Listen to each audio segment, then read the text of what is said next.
Welcome to the beauty and styling segment. हमारे साथ मौजूद हैं doctor Mufassar Rana, plastic surgeon हैं। अस्सलाम वालेकुम, welcome to the show sir. जी वालेकुम अस्सलाम, थैंक सर, यू हम वेरी अक्सर मच। देखते हैं कि आजकल लोगों में बहुत शौक है सर्जरीज कराने का, नोज़ की करा ली, लिप्स की करा ली। क्या मतलब क्यों इतना रुझान हो गया सर्जरीज का? देखें अभी जैसे पिछले सेगमेंट में ही बात चल रही थी नई जनरेशन की। हम्म। तो नई जनरेशन जो आई है डेफिनेटली सोशल मीडिया बेस्ड और डिजिटल बेस्ड आई है। ट्रू। चीज़ें पहले भी हुआ करती थी, लेकिन पहले इतनी सरेआम पता नहीं थी लोगों को। हम्म। करवाता रहा है, पहले भी एक ख़ास तबका था, जिस तरह हमारा ग्लैमर का तबका है वो करवाता रहा है। लेकिन अब चीज़ें क्योंकि डिजिटली बहुत एक्सपोज हो गई हैं, so everyone just want to be beautiful as other glamorous people मतलब आर। इंस्पायरेशंस बहुत आ गई है ना, लोग यस, इंस्पायर हो रहे हैं, सोशल मीडिया बहुत देख रहे हैं, हमारे सेलिब्रिटीज से बहुत इंस्पायर हो रहे हैं। यस, बिल्कुल ऐसे ही है। तो आपके पास मतलब आते हैं लोग करवाने, मतलब कॉमन है कि मतलब बड़ा सोच समझ के आते हैं कि भाई नोज सर्जरी करवाएं? अब जो है वो आप इस तरह समझ लें कि एक छोटी सी मिसाल से कि हमारे पास लोग एक सेलिब्रिटी की पिक्चर लेके आ जाते हैं कि अच्छा, जी हमें ऐसी चाहिए। ऐसी चाहिए। मतलब आप अवेयरनेस की, ज्यादातर किस सेलिब्रिटी की पिक्चर आती है आपके पास? हर एक का डिफरेंट है। अच्छा। मतलब आप देखें ना, क्योंकि हर एक की चॉइस डिफरेंट होती है। तो कई पाकिस्तानियों को पसंद कर रहे होते हैं, कई अब्रॉड अच्छा, बाहर के। पाकिस्तान में से कौन, मतलब हमारी इतनी प्यारी प्यारी सेलिब्रिटीज हैं, कौन? देखें, मैं तो अगर उनका नाम लूँगा तो वो अच्छा नहीं लगेगा। ओके। लेकिन ये है कि चले हम बॉलीवुड चले जाते हैं, उनको तो क्या ही पता चलेगा। जी बिल्कुल ऐसे ही है। बॉलीवुड में जो सबसे ज़्यादा कॉमन है वो ऐश्वर्या राय को बहुत लोग पसंद करते हैं। अच्छा। उसकी पिक्चर्स कई दफ़ा लेके आ जाते हैं। तो वो फिर हमें उनको गाइड करना पड़ जाता है कि हर एक की नोज़ बिल्कुल उसकी तरह नहीं हो सकती। स्ट्रक्चर डिफरेंट है, हाँ। डेफिनेटली, क्योंकि nose is the central part of the face. आप एक नोज़ को, एक स्टैंडर्ड नोज़ को किसी भी फेस के ऊपर फिट नहीं कर सकते, क्योंकि फेस के जो अपने स्ट्रक्चरल एलिमेंट्स हैं वो सारे इकट्ठे होके प्रेजेंट कर रहे होते हैं कि फेस की ब्यूटी कैसी आएगी। तो फिर हम उनको अपना, मतलब जो सर्जिकली हमारा एक्सपीरियंस होता है उससे फिर हम उनको गाइड करते गाइड हैं करते कि हैं। नाक में इतनी बेहतरी आ सकती है और ये आपको चीज़ सूट करेगी। अच्छा, तो डॉक्टर साहब, प्लास्टिक सर्जरी में और कॉस्मेटिक सर्जरी में क्या डिफरेंस है? बेसिकली ये थोड़ा सा मिसनॉमर हो गया। Actually plastic is meant for moulding, तो cosmetic surgery is a branch of plastic surgery. Okay. यानी ये है प्लास्टिक सर्जरी ही, लेकिन कॉस्मेसिस क्योंकि एक कॉमन वर्ड है, लोग इसको ज़्यादा जल्दी अंडरस्टैंड कर लेते हैं। खूबसूरती से तल्लक है, दिखने से तल्लक है, तो इसलिए इसको हम कॉस्मेटिक सर्जरी कह देते हैं। Okay. Itself it is a plastic surgery. कौन कौन से फेस फीचर्स की सर्जरीज की जा सकती हैं, जैसे नॉज जॉब है, लिप्स हैं? हमारे यहाँ तो अभी ये बहुत लिमिटेड है, लेकिन अगर आप ऑल ओवर दी वर्ल्ड बात करें तो इसमें लोग इवन बोन्स के स्ट्रक्चर को भी चेंज करके बिल्कुल ऑल टुगेदर फेस को चेंज भी कर देते हैं। लेकिन हम ओह, लोग अभी बोनी सेगमेंट्स के साथ वो हमारे कैसे? उसमें ये होता है कि ये जो आपकी चीक बोन्स है ना, हम्म। इनको कट करके या इनको पीछे कर दिया जाता है या आगे कर दिया जाता है। अच्छा। इसी तरह इवन जो जबड़ा है जिसको हम चिन कहते हैं, उसको भी काट के आगे पीछे आप फ्रेम को कर सकते हैं। आप ये देखें ना कि अगर फ्रेम आगे पीछे हो जाएगा तो तो उसके ऊपर आपका, जो टिश्यू है हाँ, वो भी डेफिनेटली उसके हिसाब से अपने आप को चेंज और कर पूरा लेगा, फेस स्ट्रक्चर आपका चेंज। चेंज हो अब जैसे जाता मैं है। बात करूं अनुष्का शर्मा की, जी जी, कुछ लोग होते हैं जिन्हें सर्जरी सूट कर सूट जाती कर हैं और जाती उन्हें है। सूट की है, और वो बहुत मतलब एक उनकी डिफरेंट लुक आई है, कह लें कि ड्रास्टिक चेंज पता चला है कि चेंज आया है। तो ऐसे बहुत सी सेलिब्रिटीज़ हैं, हमारे जानवी कपूर हैं, ऐश्वर्या राय हैं। वो सूट करने का एक्चुअली यही बात है कि ये सर्जन की एक्सपर्टीज़ होती है, हम्म। और हमेशा क्लाइंट को चाहिए कि वो सर्जन पे डिपेंड करे, उससे गाइडलाइन ले कि उसके फेशियल फीचर्स के हिसाब से कौन सी चीज़ अच्छी लगेगी, क्योंकि क्लाइंट खुद उसके लिए असेस करना कई दफ़ा बड़ा मुश्किल हो या जाता है। तो जब तक वो सर्जन की इनपुट बीच में नहीं इन्वॉल्व करता, तब तक एक अच्छा रिजल्ट नहीं आ पाता। अच्छा, व्हेन सर्जरीज गोज रॉन्ग, तो फिर क्या प्रोसेस होता है? अब देखें, किसी ने अगर नोज जॉब करवाई है, तो अगर उन्हें नहीं पसंद आई है, तो अगर आप कॉन्टिन्यूसली रेपिटेटिवली करवाएंगे तो ऑब्वियसली आपकी तो डैमेज हो गई ना, तो फिर वो कैसे आप ठीक कर सकते हैं? क्योंकि हमने ऐसे बहुत सारी एग्जांपल्स देखी हैं। इसीलिए हम लोग कहते हैं कि सर्जरी कोई खेल नहीं है या मजाक नहीं है। हम्म। ये for the first time it should be done by the expert one, क्योंकि हमारे जिस्म का, हमारे टिश्यू का एक असूल है कि आपको इसको एक दफ़ा छेड़ेंगे ना तो ये आपके से रिस्पॉन्ड करेगा। रिस्पॉन्ड करने का एक कॉमन सी मिसाल से समझाता हूँ। हमें मोच आ जाती है तो हमारा पाँव सूज जाता है, सूझ ये जाता है। रिस्पॉन्स है हमारे टिश्यू का। इसी तरह जब हम किसी भी जगह की सर्जरी करेंगे, अगर फ़र्ज़ करें नोज़ की सर्जरी कर रहे हैं, तो डेफिनेटली वो टिश्यू रिस्पॉन्ड करेगा। हाँ। तो दोबारा if the surgery has gone wrong, तो दोबारा उसको करना it's a very difficult task. और समटाइम्स हमने ऐसा भी देखा है कि अगर सर्जरी आपकी ख़राब हो गई है तो आपको इंडस्ट्री छोड़नी पड़ जाती है। बहुत सारे डेफिनेटली एग्जांपल्स हैं। उसमें ये होता है ना कि आप साइकोलॉजिकली इतने डिप्रेस हो जाते हैं कि आप कैमरे के सामने नहीं आ सकते, आप लोगों से नहीं मिल सकते, तो उसमें फिर डेफिनेटली लोग फिर अपना कैरियर भी अगर बदल मैं लेते हैं। आयशा टाकिया की बात करूं, अभी रिसेंटली उनका एक थोड़ा सा एक बात निकली थी कि after surgery she is not coming in the movies और एनीथिंग। तो लोग बहुत ज़्यादा फील भी करते हैं। आप एक कॉन्स्टेंटली किसी को कही जा रहे हैं तो वो एक चेंज तो आता है ना। तो surgery goes wrong sometimes but it's look different obviously. उसमें यही बात है ना कि आप जो सर्जरी से नई लुक आ रही है, वो एक्सेप्ट नहीं हो रही। यस, हाँ। आप उसको कितना एक्सेप्ट कर रहे हैं या आपके देखने वाले उसको कितना एक्सेप्ट कर रहे हैं। जिस तरह आपने कहा, कुछ लोगों की सर्जरी इतनी खूबसूरत हो जाती है कि वो वाकई पहले से बहुत और खूबसूरत लगने लग लगते पड़ते हैं। हैं। पहले भी खूबसूरत होते हैं लेकिन और खूबसूरत लगने लग पड़ते हैं। तो ये एक्चुअली जो आर्ट ऑफ कॉस्मेटिक सर्जरी है ना, वो यही है। जिस तरह आप एक लफ्ज़ यूज़ करते हैं मेकअप, तो मेकअप। मेकअप हाँ। बेसिकली खूबसूरत बंदे को मज़ीद खूबसूरत करना होता है। तो इसी तरह cosmetic surgery is just meant for that कि एक बंदा उसके फीचर्स में कोई एक दो चीज़ जो है वो आपको लग रहा है कि अप टू द मार्क नहीं है, तो आप उसको अप टू द मार्क ले आते हैं up to by the mark है। कॉस्मेटिक तो सर्जरी। आम लोगों के क्या कंसर्न्स होते हैं? उन्हें किस टाइप की सर्जरीज ज़्यादा सूट करती हैं या वो करवाना पसंद करते हैं? हमारी सोसाइटी में इस वक्त जो सबसे ज़्यादा क्रेज़ है वो अभी नोज़ जॉब का ही नॉज है। जॉब है। और लिप सर्जरीज भी बहुत है ना आप? लिप सर्जरीज में एक्चुअली नॉन सर्जिकल मेथड्स बहुत आ गए हैं। हम अगर मैं थोड़ा सा एक्सप्लेन कर सकूं तो एक सर्जिकल पार्ट होता है, एक नॉन सर्जिकल पार्ट है। हमारी अब ज़्यादातर पब्लिक ना सर्जरी के लफ्ज़ से थोड़ा सा डर जाती है कि डॉक्टर साहब एनेस्थीसिया देना पड़ेगा, मुझे बेहोश होना पड़ेगा, उसके बाद फिर मेरी सर्जरी होगी।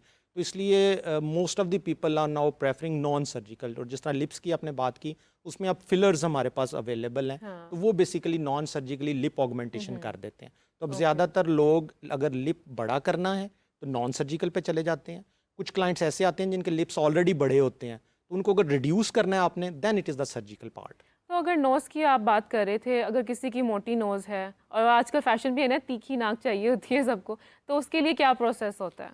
उसके लिए you have to opt surgery, okay. क्योंकि उसमें हमारे पास ये होता है कि सर्जिकली हमने नाक के अंदर जो सा टिश्यू एक्सेस होता है, जो बेसिकली बल्क क्रिएट कर रहा होता है, वी जस्ट रिमूव दैट, और उसके बाद हम दोबारा जो है उसको अपनी जगह पर रीपोजिशन कर देते हैं। अच्छा, हम अक्सर ऐसे भी देखते हैं कि जैसे दीपिका पादुकोण है या कोई भी दूसरी एक्ट्रेस हैं, समटाइम्स आप देखें क्या आप एज अ डॉक्टर बता सकते हैं किसी को भी देख कर के इन्होंने सर्जरी करवाई हुई है? मोस्ट ऑफ द टाइम्स हम असेस कर लेते हैं। असेस कर लेते हैं, लेकिन हम अगर दीपिका की पहले की पिछली मूवीज देखें और अब की रिसेंट देखें तो बहुत डिफरेंस नज़र आता जी है। ऐसे ही तो है, ऑब्वियसली एज एन ऑडियंस हम भी पहचान लेते हैं। ऐसे ही है, बिल्कुल ऐसे ही है। उसमें ये होता है कि आप जब इन स्पेशल सेलिब्रिटीज़ की बात करते हैं ना, तो दे doesn't opt a single procedure. उन्होंने सिर्फ नोज़ ही को ड्रेस नहीं किया होता, उन्होंने पूरे फेस को भी ड्रेस किया होता है। क्योंकि जो हमारी एजिंग प्रोसेस के साथ साथ हमारी फेशियल चेंजेस भी आ रही होती है ना, जिस तरह रिंकल्स आ रही हैं, जिल्द ढलक रही है, वो सारी चीज़ें फिर वो उन्होंने साथ साथ उसको मेंटेन तो किया उनको होता है। देख के आपको क्या लगता है कि उन्होंने कौन कौन सी सर्जरीज करवाई हुई हैं? Most of the actresses go for the nose job and also the face lift procedures, क्योंकि फेस लिफ्ट जब तक नहीं होगा ना, तब तक जो एजिंग प्रोसेस है उसके अंदर जितनी चीज़ें इन्वॉल्व हो रही हैं वो फिर रिड्यूस नहीं होंगी। अच्छा, फेस के कौन कौन से फीचर्स को हम रीशेप कर सकते हैं? हमारे यहाँ सॉफ्ट टिश्यू हैंडलिंग ज़्यादा है। जिस तरह मैं बात कर रहा था, हम लोग बोन्स पे इतना हमारे यहाँ अभी काम नहीं हो नहीं रहा। होता। सॉफ्ट टिश्यूज़, हम सॉफ्ट टिश्यू से मुराद होता है स्किन हो गई, कार्टिलेज हो गई, जिस तरह हम इसको मुड़कनी हड्डी कहते हैं, इस तरह नाक में भी यहाँ मुड़कनी हड्डी होती है, तो इसकी मैनिपुलेशन जो है वो कॉमन है। उसके अलावा फेस में जहाँ पे सैगिंग हो जाती है, जिल्द लटक जाती है या बहुत सारी झुर्रियाँ आ जाती हैं, वो वाली सर्जरीज जो हैं वो अच्छा, आजकल कुछ हो रही लोगों को ये इशू होता है डबल चिन का, बहुत ज़्यादा होती है, वो बेचारे जितनी मर्जी एक्सरसाइज कर लें या डाइट कर लें नहीं जाती। तो इसकी सर्जरी जो होती है वो क्या होती है, मतलब किस तरह से प्रोसेस होता है? अब डबल चिन में अगेन दोनों ऑप्शंस आपके पास होती हैं। You can go for the non surgical and also for the surgical. Surgical. Non surgical में तो आजकल कुछ इंजेक्शंस अवेलेबल हैं जो फैट्स को डिसॉल्व कर देते हैं, specially for the localised areas, जिस तरह आप डबल चिन की बात कर रहे हैं।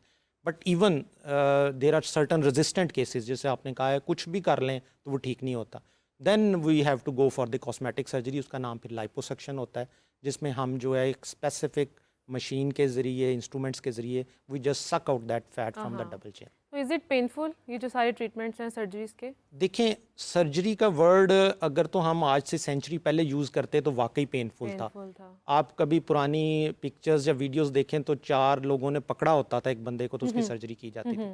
But now the anaesthesia has proven a very good entity. Okay. अब आपने एनेस्थेटाइज कर देना होता है जगह को और क्लाइंट को पता भी नहीं चलता क्या हो रहा है। Now it's has become very easy. हाँ, तो फिर अगर ये जो मैं बात कर रही थी कि एज फैक्टर, किसी भी एज का जो है कोई भी बंदा करवा सकता है या कोई स्पेसिफिक आपका स्किन का टाइप होती है, स्ट्रक्चर होता है, सेंसिटिव स्किन है या एक एज में नहीं करवाया जा सकता, स्पेसिफिक एज में जाके आप करवा सकते हैं? कॉस्मेटिक सर्जरीज ना हम लोग हमेशा ये गाइड करते हैं कि the structure should be properly developed. जिस तरह आप नाक की बात करती हैं ना, ओके। तो नाक 18 साल की उम्र तक मैच्योर होकर डेवलप हो चुकी होती है। Okay. If we go for any manipulation before 18 years तो उस वक्त तो अच्छी लगेगी, बाद में लेकिन shape बाद change में जब उसकी डेवलपमेंट प्रॉपर पूरी होगी तो शेप चेंज हो चेंज जाएगी। हो जाएगी। इसलिए for the specifically for the nose we just ask the client to complete your 18 years. Okay. और बाकी जो हैं वो फिर इसी तरह ही वो आफ्टर 18 करवा वो सकते हैं। करवा तो सकते हैं। सर्जरी के बाद केयर कैसे कर सकते हैं? केयर प्रोसेस क्या होता है, मेंटेन कैसे कर सकते हैं? वो फिर स्पेसिफिकली टू द प्रोसीजर है कि आपने प्रोसीजर कितना एक्सटेंसिव किया है। जिस तरह फ़र्ज़ करें अगर हम नोज जॉब की बात करते हैं तो अगर सिर्फ टिप जो है वो बारीक की है या पीछे से जो बोनी फ्रेम है उसको भी छोटा किया है तो वो फिर बोनी फ्रेम अगर आपने छेड़ा है तो वो it is an extensive procedure. उसकी केयर फिर आपको 2 हफ्ते करनी पड़ती है। उसमें सबसे इंपॉर्टेंट केयर यही होती है कि दोबारा आपकी नाक किसी चीज़ को हिट ना करे। ओके। आप मतलब चेहरा धोते हुए एहतियात करें, ठीक है ना, कपड़े पहनते हुए एहतियात करें, अच्छा। इस तरह की चीज़ें मतलब for 2 weeks. Okay, for 2 weeks उसके बाद it's उसके fine। बाद इट्स ऑलमोस्ट कंफर्टेबल। अच्छा, अगर मैं पाकिस्तानी एक्ट्रेस की बात करूं, अलीज़ा शाह, उन्होंने जब सर्जरी करवाई थी तो लोगों ने बहुत ज़्यादा क्रिटिसाइज़ किया तो शी बैक्ड ऑफ। उसके बाद बहुत कम मेरे ख्याल में वो ड्रामाज में हमें नज़र नहीं आई क्योंकि वो लोग कह रहे थे कि आपकी बेबी स्किन थी, बेबी फीचर्स थे, आपने थ्रू आउट चेंज कर लिया, आप अपनी एज से ज़्यादा बड़ी लग रही हैं। तो आपको उनको देख के आप क्या बताएंगे कि उन्होंने किस टाइप की सर्जरी करवाई थी? क्योंकि एक्चुअली थ्रू आउट उनका फेस चेंज हो गया था। अब ये देखें ना, ये अब पब्लिक की ओपिनियन है उनके लिए, क्योंकि पब्लिक ने उनको एक ख़ास फिगर में देखा देखा था हुआ है। और उसी में ही पसंद किया था। तो हो सकता है बाद में जो उनकी फिगर आई हो ज़्यादा अच्छी आई हो, लेकिन लोग क्योंकि उनके माइंड में वो सेट हुई थी पुरानी पिक्चर, तो इसलिए लोगों ने फिर उनको ज़्यादा क्रिटिसाइज़ किया। तो बहरहाल जो भी उन्होंने कॉस्मेटिक सर्जरी जिस तरह की हुई, डेफिनेटली वो अगर ख़ुद कॉन्फिडेंट थी, मुतमिन थी, तो मेरा ख्याल है इट वाज ओके। लेकिन क्योंकि पब्लिक एक्सेप्ट करने को तैयार नहीं थी, उनको वो वाली अच्छी लग रही थी पहले वाली, तो इसलिए पब्लिक ने फिर उसको क्रिटिसाइज़ किया। अच्छा डॉक्टर साहब, हमें एब्डोमिनल सर्जरी के बारे में बताएं कि वो ख़वातीन जो प्रेगनेंसी के बाद जिनके पेट लटक जाते हैं और बेली फैट से छुटकारा पाना बहुत मुश्किल हो जाता है, तो उनके लिए ये क्या प्रोसीजर होता है? एक्चुअली ये एक नेचुरल प्रोसेस है कि ड्यूरिंग प्रेगनेंसी पेट बड़ा होता है, पेट के जो पट्टे हैं और जो स्किन है वो लूज़ हो जाती है। ये बिल्कुल इलास्टिक की तरह है। जिस तरह आप देखें कि इलास्टिक को आप पहली दफ़ा खींचें तो वो रिकॉयल होकर वापस चली जाती है, लेकिन आप उसको मल्टीपल टाइम्स करेंगे तो उसकी इलास्टिसिटी ख़त्म हो जाएगी। Same is the case with the skin and even the muscles. Multiple pregnancies के बाद पेट की पट्टे और पेट की जिल्द की इलास्टिसिटी ख़त्म हो जाती है। इसकी वजह से वो ढलक जाता है। अब ढलकने की वजह से डेफिनेटली मुख्तलिफ़ किस्म की प्रॉब्लम्स फेस करनी पड़ती हैं। कई ख़वातीन हमारे पास आती हैं, वो उठने बैठने में कहते हैं प्रॉब्लम आती है। कई दफ़ा पेट के नीचे वाली जिल्द में फंगल इन्फेक्शंस हो जाती हैं, इस तरह की प्रॉब्लम आती हैं। फिर हमारी सोसाइटी में आजकल कुछ ख़वातीन जो हैं वो स्लिम ड्रेसेस इस्तेमाल कर रही हैं, उसमें फिर लटका हुआ पेट बुरा लगता है। तो इन सब चीज़ों में फिर हम एडवाइस करते हैं कि वो जो लटका हुआ पेट है उसको रिमूव कर दिया जाए। तो that procedure is actually called tummy tuck. एक आम ज़बान में हम उसको एब्डोमिनोप्लास्टी भी कहते हैं, but it is a surgical procedure. इसमें फिर प्रॉपर एनेस्थीसिया देना पड़ता है, आपको प्रॉपर वो उस एरिया को कट डाउन करना पड़ता है और दोबारा सारी आपको स्लिम और फिटिंग में लाना अच्छा, पड़ता है। हमारे कुछ ऐसे सेलिब्रिटीज़ भी हैं जिन्होंने फैट रिडक्शन भी करवाई हुई है। वो असल में आप ये देखें ना कि जब भी हम सेलिब्रिटीज़ की बात करते हैं ना, तो आपको सेलिब्रिटीज़ में कभी भी 5-5, 6-6 बच्चे उनके नज़र नहीं आएंगे। मतलब दे हार्डली गेट 1 बेबी और 2 बेबी, और उसके बाद या तो चीज़ें बैकवर्ड चली जाती हैं, ठीक है। मतलब आपको ऐसे नहीं लगेगा मल्टीपल प्रेगनेंसीज उनमें नहीं होंगी। तो अमूमन उनमें आपको इस एक्सटेंसिव प्रोसीजर की ज़रूरत नहीं पड़ती, उसमें हम लोग लाइपोसक्शन ही के साथ उनको फिगर आउट कर देते हैं। फिगर आउट करते हैं। अब जैसे मैं बात कर रही थी, अगर बॉलीवुड की बात करें तो मेरे ख्याल में हर दूसरी एक्ट्रेस ने करवाया हुआ है, तो क्या मेल्स भी करवाते हैं? एक्चुअली ना ये सारी क्या चीज़ें रिसेंटली अभी राजकुमार राव का कितना चला था कि उन्होंने सर्जरी करवाई है, उनकी लुक चेंज हो गया, बड़ा क्रिटिसाइज किया था लोगों ने। असल में ना ये सारी चीज़ें एक्सपोजर पे डिपेंड कर रही होती हैं।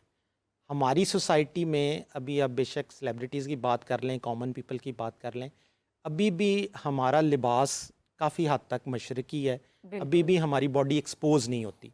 अब अगर आप बॉलीवुड की बात करें, हॉलीवुड की बात करें, तो वो एक्सपोजर बहुत है, ठीक है ना। उनके लिए जो हमारी मतलब लिटरेचर में टर्मिनोलॉजीज यूज़ होती हैं, उसको हम बीच बॉडीज़ और बाकी चीज़ें भी कह देते हैं, जिसमें आपकी एक्सपोजर हो रहा होता है, तो वो फिर आपको अप टू दी मार्क चाहिए होता है। इसलिए जो बाकी celebrities all over the world हैं, वो इन प्रोसीजर्स को जल्दी ऑप्ट कर लेते हैं, क्योंकि उन्हें एक्सपोजर देना होता है और एक अच्छी स्लिम और बॉडी इनको नज़र आनी चाहिए। अच्छा, लास्टली डॉक्टर साहब, बेली फैट को अगर सर्जरी नहीं करवाना चाह रहा है, कोई अफोर्ड नहीं कर सकता, तो कैसे वो मेंटेन करे अपने आप को फिर? बेली फैट के लिए बहुत से हमारे यहाँ अभी रेमेडीज़ चल रही हैं नॉन सर्जिकल, जिस तरह मैंने बात की थी, डबल चिन के लिए, फैट के लिए भी इंजेक्शन है। इस तरह people are going for non surgical procedures, उसमें इंजेक्शंस के साथ भी बेली फैट को डिज़ोल्व किया जा रहा है। और नेक्स्ट पार्ट आप समझती हैं कि जिस तरह जनरल हम गाइड करते हैं कि आपने वेट रिडक्शन किस तरह करनी है, या एक्सरसाइज किस तरह करनी है, या आपने जो है अपना खाने पीने का किस तरह ध्यान रखना है। But the thing is this कि वही आप वाली बात कि belly fat is very notorious. वो आप जो भी कर लें, जिस तरह भी कर लें, वो एंड पे आके यही क्लाइंट कहता है डॉक्टर साहब ये नहीं जा रही, इसका कोई हल निकालें। तो डेफिनेटली उसके लिए फिर हमें नॉन सर्जिकल में इंजेक्शन डिजॉल्विंग के करना साथ पड़ता है। और फिर सर्जिकल में लाइपोसक्शन के साथ। Well, thank you so much doctor Mufassar for joining us. Thank you so much. You are always